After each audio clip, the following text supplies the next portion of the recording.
Juan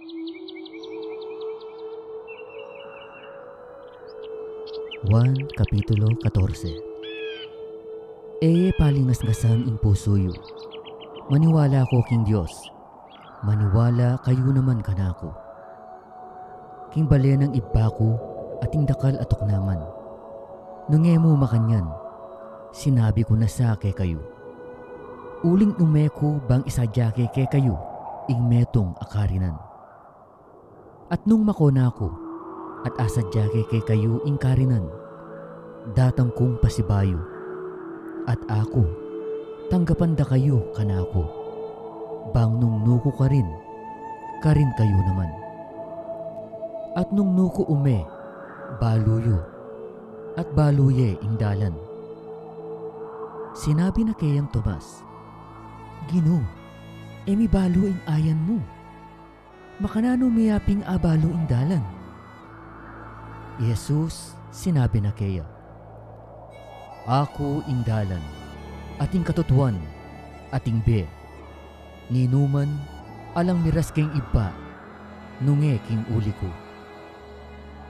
Nung abaluyo ko, abaluyo ya naman iba ko. Manibat ngeni, abaluye, at ikitye. Felipe sinabi na kaya, Gino, ipakit me kay kaming iba, at iti makagyo na kay kami. Jesus sinabi na kaya, Makaba ng panahon abeyo ko, at emo ko pabalo, Felipe? Ing menakit ka na ako, ikit ne ing iba. Bakit sasabihan mo pin, ipakit me kay kami ing iba? Eko maniwala, king atiko king iba, ating iba at syuka na ako? Ding amanong sasabihan ko kay kayo, eko sasabihan manibat ka na ako. Dapoting iba, amanok nangan ka na ako. Gagawan na, ing dapat na. Paniwalan niyo ko king atiko king iba, ating iba at syuka na ako. O kaya, paniwalan niyo ko king uli na amurin ning dapat. Ing katutuan sasabihan ko kay kayo. Ing maniwala ka na ako, ding dapat adaraptan ko, yaman dapta na la. At maigit adapat kaniti, arapat na. Uling umeko king iba. Ating nanumang adwan nyo king lagyo ko, ita yang daptan ko. Ban ing iba, mipaligayan ya king anak. Nung manyawad kong nanumang bage king lagyo ko, ako daptan ko. Nung kaluguran nyo ko, pamintuan nyo ding utos ko. At ako, panalangin ko king iba, at iya, di na nakong aliwang mamatula, bang akayabeye king kapilanman. Ya ing espiritu ning katutuan, ay ti ing yatu ene malyaring atanggap, uling ene akakit, ni baluman. Ikayo baluye, uling manatili ya kay kayo, at atyu kilubiyo.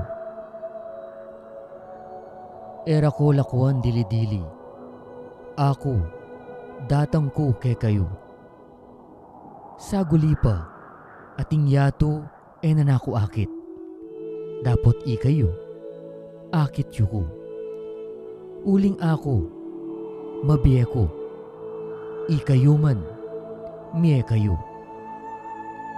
King aldo ita, abaluyo king atiko kang iba ko, at ikayo kanako, at ako kay kayo. Ing makiatin karing utos ko, at tutuparan nala. Yang ya ing malugod ka na ako, at ing malugod ka na ako, luguran neng iba ko, at ako, luguran ke, at pakilala ko ing sarili ko kaya. Iudas aliwa ing Iscariote, sinabi na kaya, Gino, nano ing mapalyari king kay kami kapakilala, at eking yato. may kibat siya Jesus at sinabi na kaya. Nung ing meto nga tao lulugod ya kanako, tuparana ing amano ko, at iiba ko, luguran na ya, at ikami, umekekeya, at gawan miya ing tuknangan ming kayabena. Ing malugod kanako, natutuparan ing amano ko, at ing amanong dimdam yu, kanako, nunge kang ibang mitubod kanako. Dingbage adeti sinabi ko kay kayo, kabang kayabeyo ko. Dapot ing mamatula, ing Espiritu Santo, iparalana ning iba king lagyo ko. Ya, ituro na kay kayo ing kay ganaganang bage, at pagganakana, hanggang sinabi ko kay kayo. Ing kapayapan lalakwan ko kay kayo. Ing kapayapan ko babiye ko kay kayo. Anti ing pamamiyena ning yato, ing pamamiye ko kay kayo. Palingas-ngasan ing puso yo, ni paburen mitatakutan. Dimdam yu nung makananong sinabi ko kay kayo. Ako makoko, at datang ko kay kayo. Nung liguran nyo ko, tinula kayo. Uling umeko king iba. Uling ing iba, maragulya kanako. At ngeni sinabi ko na kay kayo iti, payo malyari. Bang nung malyari na, maniwala kayo. Nako manyabing dakal pa kay kayo. Uling datang ya ing prinsipe ning yato. At ya, alang nanuman kanako. Dapot bang ing yato, abalunapin king kaluguran ke ing iba. At nung makananong ing iba, dininan na kong kautusan. Makanyan murin ing daptan ko. Talakad kayo, at mako tamo keti.